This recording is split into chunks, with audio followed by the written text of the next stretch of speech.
Pep Guardiola doit-il s'arrêter? Salut à tous, bienvenue sur la chaîne du Club des 5. Je suis très heureux, je suis très content d'être avec vous.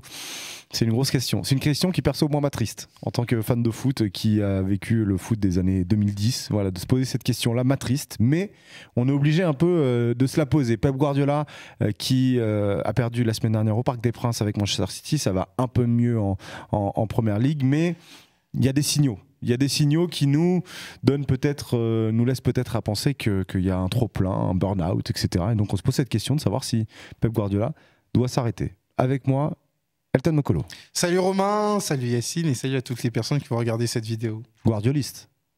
Oui, évidemment. Oui. Évidemment, mais qui ne l'est pas? Question provocante. Et non, évidemment, oui. C'est pour ça que ça va être intéressant. Yacine Amened. Salut à tous. Ça va? Ouais, ça va. Guardioliste? Non, c'était exprès. Donne-moi dès qu'il l'était pas. Non mais je pose la question parce que comme ça va être intéressant de voir. J'espère que tout le monde va bien, que vous allez bien les socios. Merci de nous suivre et de regarder nos vidéos. N'hésitez pas à nous mettre des petits pouces bleus ceux qui ne l'ont pas fait sur les autres vidéos. On a parlé de Mbappé hier, on a parlé de Marseille avant-hier. N'hésitez pas à nous mettre des likes, ça nous aide énormément. Et puis on va revenir les prochains jours encore avec d'autres vidéos et notamment, c'est promis, c'est la dernière fois que je la tease, une interview de fou malade. Voilà. On va parler de Guardiola. Je remercie aussi nos partenaires Winamax et Nakima. On reparlera de Winamax un petit peu après. On va parler de Guardiola. Effectivement, en Première Ligue, ça va. Donc on peut se poser la question de savoir si c'est normal qu'on se pose cette question-là, parce que sur les 5 dernières journées de Première Ligue, Manchester City est premier. Ils ont gagné tous leurs matchs. Il y a eu la victoire contre Chelsea, le retournement de situation. Il y a eu la victoire 6-0 contre Ipswich. Donc ça va être...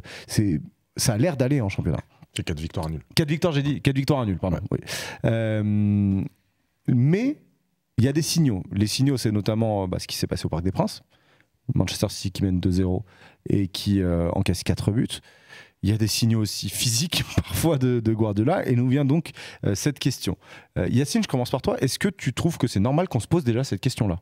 Oui, clairement, parce que ce qu'on voit sur le terrain, ce qu'on voit de Guardiola physiquement, comme tu l'as dit, et parce que aussi il en est à sa 9e saison, je crois, à City, et automatiquement, déjà, quoi qu'il arrive, même s'il avait encore des résultats, on se pose toujours les questions. On sait très bien qu'aujourd'hui, un entraîneur qui dure aussi longtemps, déjà, c'est extrêmement rare, et c'est très dur.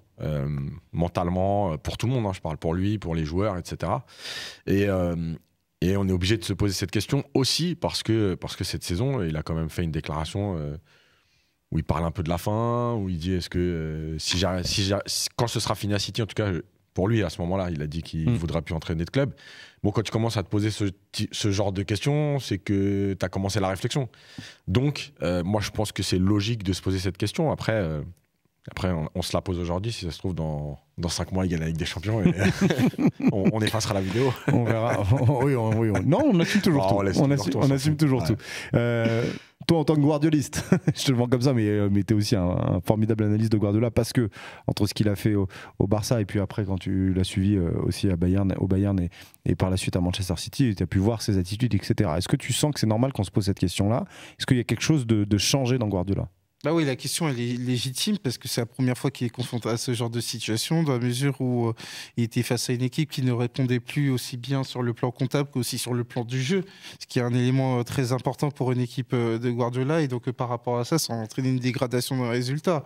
Le fait de voir Manchester City, bon, ils se sont repris en Première Ligue, 4e de Première Ligue, mais surtout Manchester City hors des places qualificatives de la Ligue des Champions, nouveau format. C'est pas comme s'ils étaient sortis en 6 matchs, pas comme s'ils étaient sortis en 4 matchs d'ancienne formule. C'est qu'au bout de 7 matchs, pour l'instant, ils ne sont pas qualifiés. Bon, ils ont encore leur destin en main.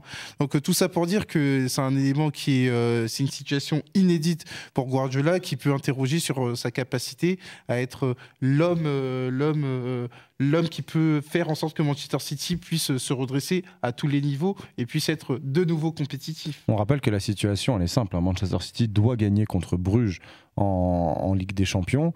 Alors après, avec les résultats qui se passeront autour, normalement, ça devrait être bon.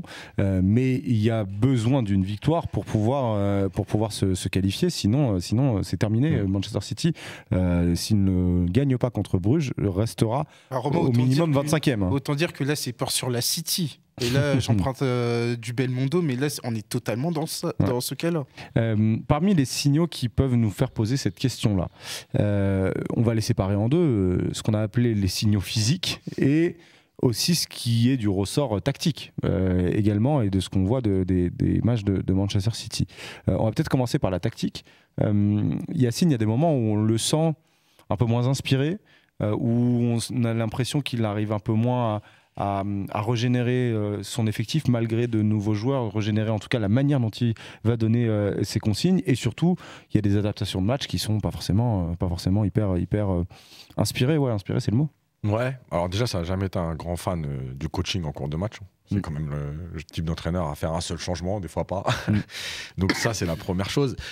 Je crois qu'il y a quelque chose d'important, c'est pour moi, Guardiola, dans tout son parcours, je vais prendre le dernier en date, c'est Lilo quand il l'a rejoint sur le banc. En fait, dans son staff, il a toujours apporté des choses, et je pense qu'il était vraiment aidé par ses staffs différents.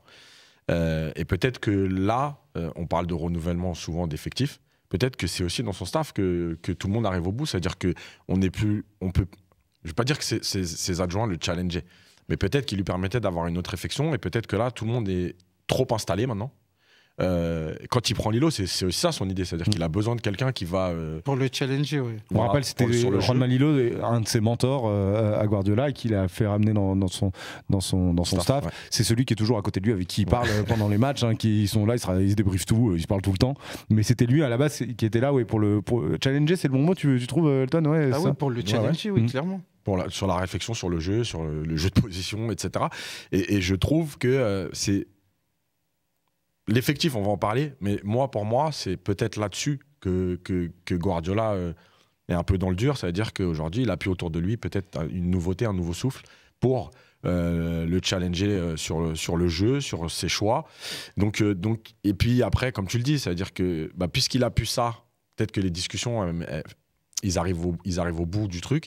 Et dans ses idées de jeu, dans son coaching, on le voit. Voilà, s'il se trompe, c'est peut-être aussi qu'avant, il était bien aidé, et qu'aujourd'hui, on arrive au bout de cette partie d'aventure, on va dire. C'est une partie essentielle, les adjoints, dans la manière dont Guardiola procède pour pouvoir faire de ses équipes des machines. Oui, quand tu regardes le CV de ses différents adjoints, c'était quand même avant Mikel Arteta, ça a été Juan Malillo, ensuite ça a été Enzo Maresca, et de nouveau Juan Malillo. Aujourd'hui, il y a le manager d'Arsenal, il y a le manager de Chelsea, et Juan Malillo qui, pour Pep Guardiola, est le meilleur entraîneur au monde. Donc ça, on n'est pas nécessairement obligé de le croire. Mais ce que je veux dire par là, c'est que, notamment pour se remettre en question, notamment pour anticiper, et j'insiste là-dessus, les problèmes tactiques que pourraient poser les adversaires, et ils étaient très forts là-dessus, pour ne pas avoir, entre guillemets, un entraîneur isolé, et un entraîneur qui est convaincu du bienfait de... Évidemment qu'ils doivent être convaincus, mais qui doit être, entre guillemets, challengé, notamment sur ses décisions.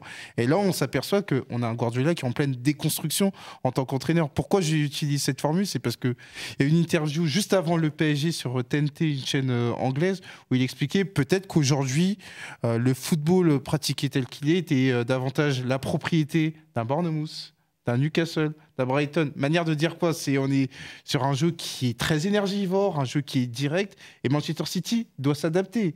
Et je pense qu'il y a un lien de cause à effet entre ce qu'il dit et le fait que la première recrue offensive qu'il demande, c'est Oumar Marmouche.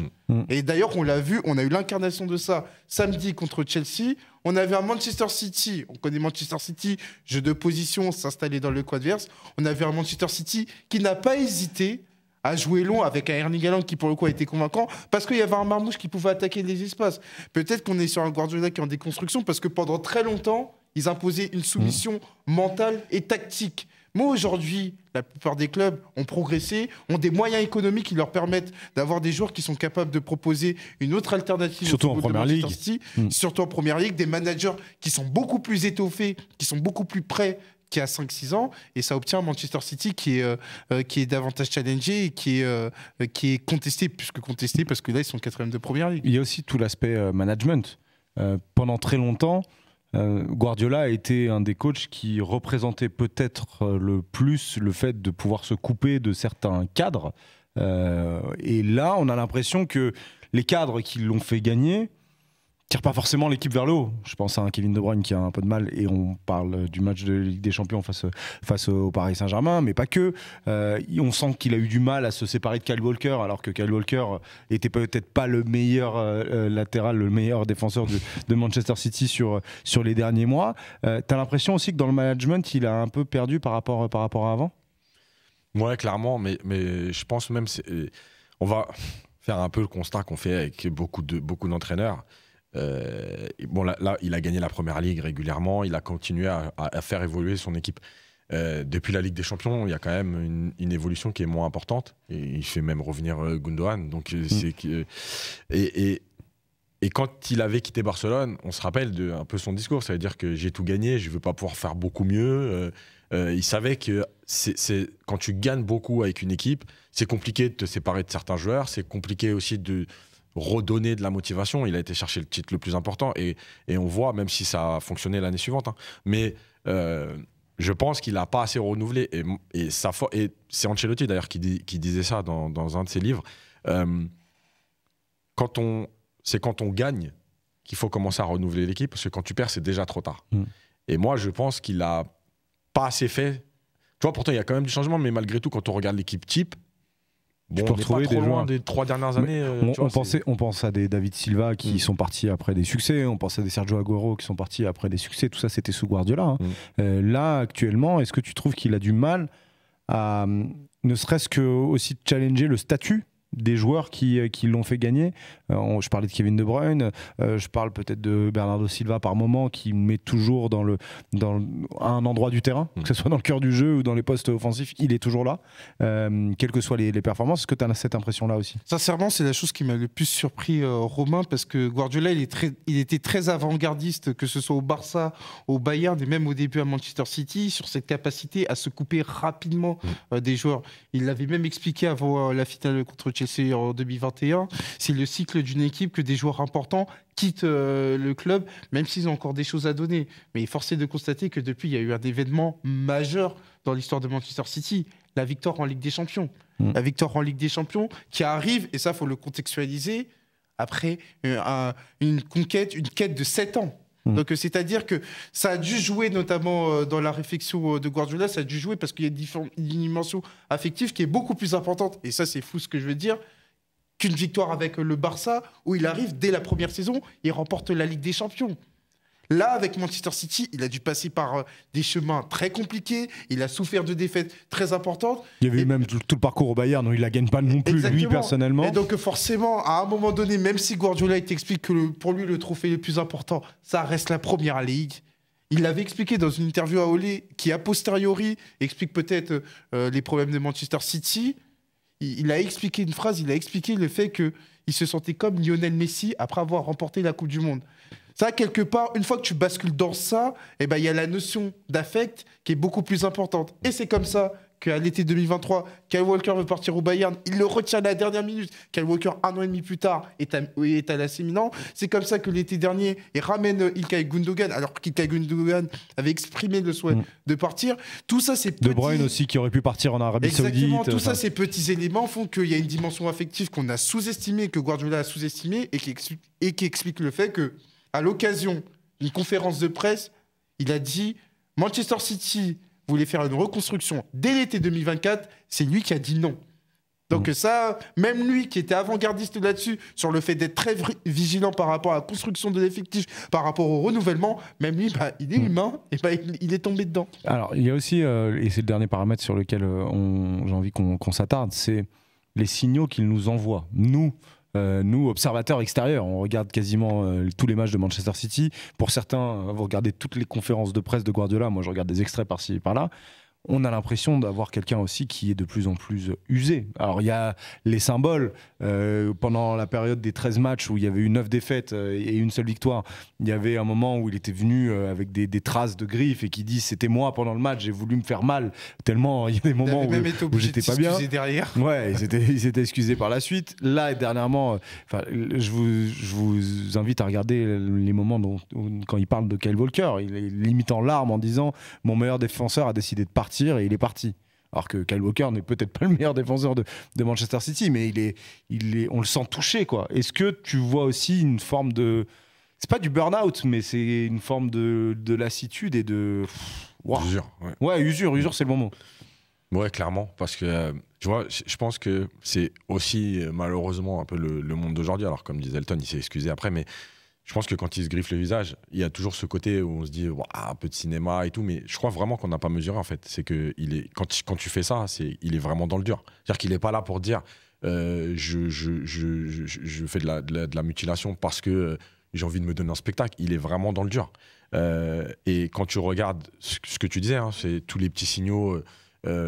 Son visage, les expressions qu'il a, etc.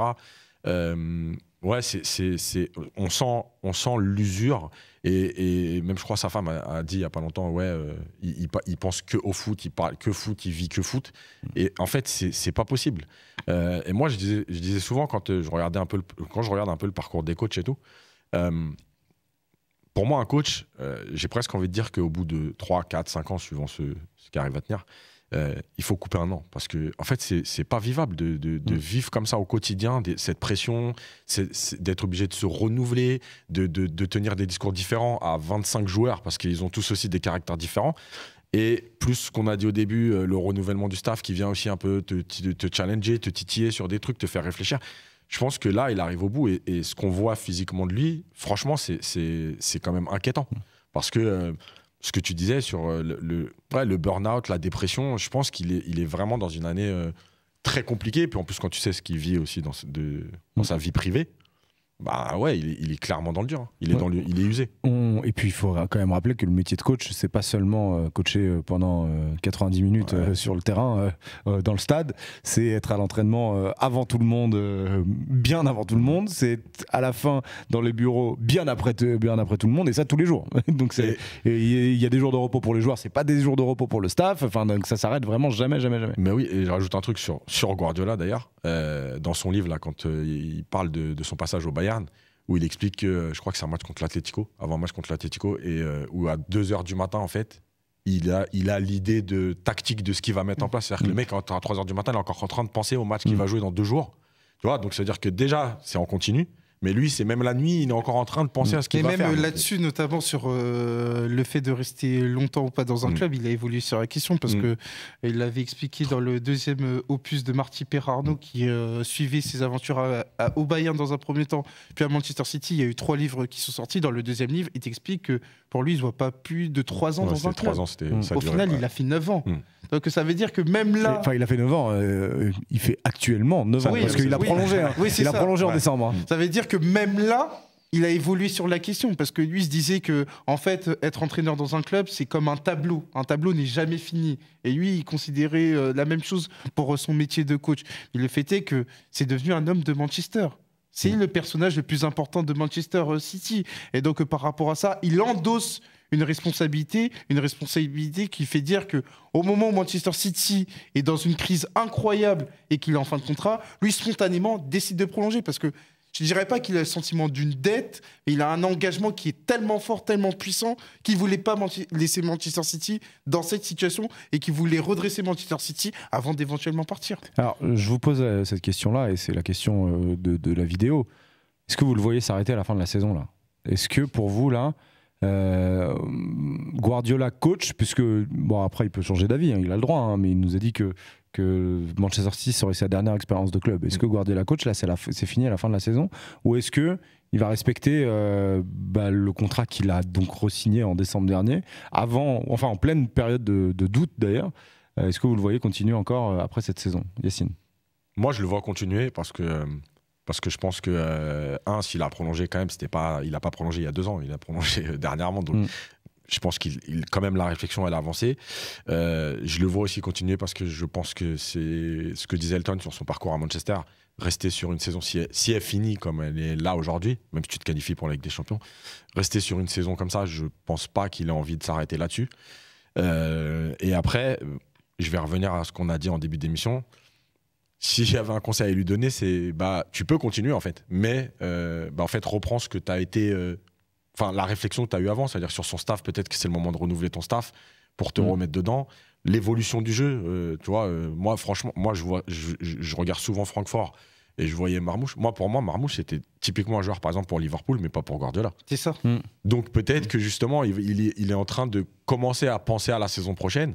Donc moi, je le vois vraiment continuer pour toutes les raisons que je viens d'évoquer. Ouais, moi, je le vois également continuer parce qu'il y a une communication qui me laisse à penser qu'il va continuer. Déjà, quand il demande, et là, pour le coup, c'est une rupture par rapport à ce qu'il faisait, il demande à chaque conférence de presse de nouveaux joueurs.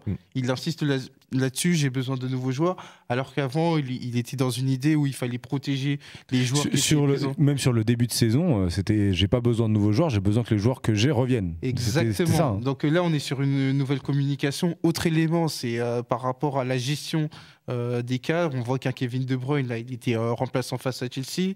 Il y a aussi ce que j'ai évoqué tout à l'heure quand il expliquait qu'il était responsable du fait que la reconstruction n'avait pas été faite dès l'été précédent. Ça veut dire qu'en gros, j'ai fait cette erreur, mais par contre, l'été prochain, on va pas passer à côté et je vais prendre ma responsabilité. Donc, et il a commencé d'ailleurs là.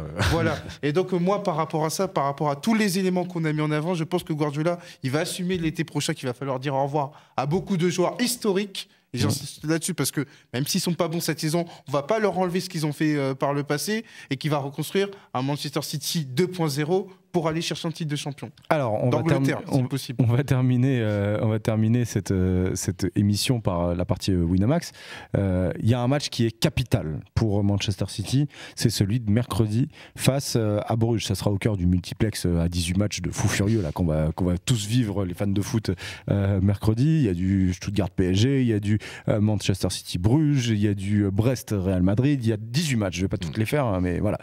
Du coup, on a choisi une cote chacun sur ce match-là. Je vous rappelle qu'on est en partenariat avec Winamax, qu'on fait attention, que jouer comporte des risques, c'est important de faire attention aux mises que l'on met, que considérer que ce qu'on a voulu miser était quelque chose qu'on avait déjà perdu. Voilà, c'est ça le but d'un pari sportif. Après, c'est que du bonus. On vous rappelle que si vous n'avez pas de compte sur Winamax, vous pouvez vous en créer un avec le Club des 5. Vous mettez juste en code promo Club 10 au moment où vous créez votre compte. Et en plus des offres de bienvenue de Winamax, vous aurez 10 € de free bet qui vous seront reversés. On remercie Winamax de mettre en place ça pour nos socios qui regardent le Club des 5. Une cote chacun sur ce Manchester City Bruges. Je vais commencer par Elton. Elton, tu nous as mis Manchester City et les deux équipes marquent. Nous on écrit Manchester City plus BTTS. BTTS c'est Both Team to Score. Les deux équipes marquent. Voilà. C'est à 2,30. Et pourquoi la cote elle est qu'à 2,30 ? Parce que Manchester City va faire face à une équipe qui n'a plus perdu depuis 18 matchs. Ah ouais, alors on parle, notamment sur cette émission, à savoir Bruges, la dernière défaite c'était en Ligue des Champions, c'était contre Milan. Bruges qui est actuellement 20e du côté de la phase régulière. Donc par rapport à ça, c'est un match qui pour moi va être pas facile à gérer pour Manchester City, mais à l'instar de ce qu'ils ont fait ce week-end contre Chelsea, je les vois gagner et prendre un but. Donc le Manchester City et les deux équipes marquent 2,30. Il y a un peu de ça dans ton pari à toi. Ouais. Toi, tu vois un score exact. Ouais. Manchester City 2-1. L'emporte 2-1. Ouais. 8,50. C'est pas mal, hein, 8,50. Hein. C'est bien. Hein. Ouais. Ça veut dire qu'il n'y a pas de trempe. Il y a un petit but de Bruges comme ça, mais il y a victoire de Manchester City. Ouais, parce que j'ai du mal à les imaginer éliminés et de la Ligue des Champions dès maintenant. Parce que je rejoins Elton sur le fait que les deux équipes marquent et que on voit bien que Manchester City ça défend quand même moins bien et que c'est compliqué. Donc je vois bien Bruges marquer, mais je vois quand même Manchester City s'imposer et je trouvais que la cote a été belle. Pour un score qui n'est pas non plus... Ah non, 2-1, c'est un score qui est plutôt classique. Ouais. Ça arrive plutôt souvent. Manchester City-Bruges, on va juste enlever un deuxième G à Bruges, parce qu'il n'y en a pas, hein, il n'y en a qu'un seul normalement. Il y a deux G ? Non, ça dépend comment tu l'écris. Ça dépend comment tu l'écris en fait. Ah ouais ouais, c'est ça. C'est bon, c'est bon. J'enlève. Alors, et moi, je suis le seul, alors du coup je suis le seul. Désolé les fans de Manchester City. Mais j'étais au Parc des Princes. Ouais. J'ai vu cette équipe-là. Oui. Et en fait, cette équipe-là, si elle tombe face à quelque chose de cohérent, Bruges, tu disais 18 matchs sans défaite. Bruges est une équipe qui a au moins une identité, un truc de cohérent. Si cette équipe-là marque un but, Manchester City ne sait pas comment faire.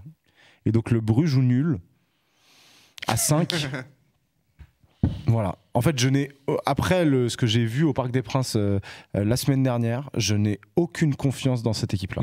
J'ai aucune confiance en Manchester City. Et ça me fait de la peine, hein, parce que c'est un cadre, etc. Alors si, en plus, ils peuvent sauter de la Ligue des Champions en tant que fan d'une autre équipe, c'est tant mieux.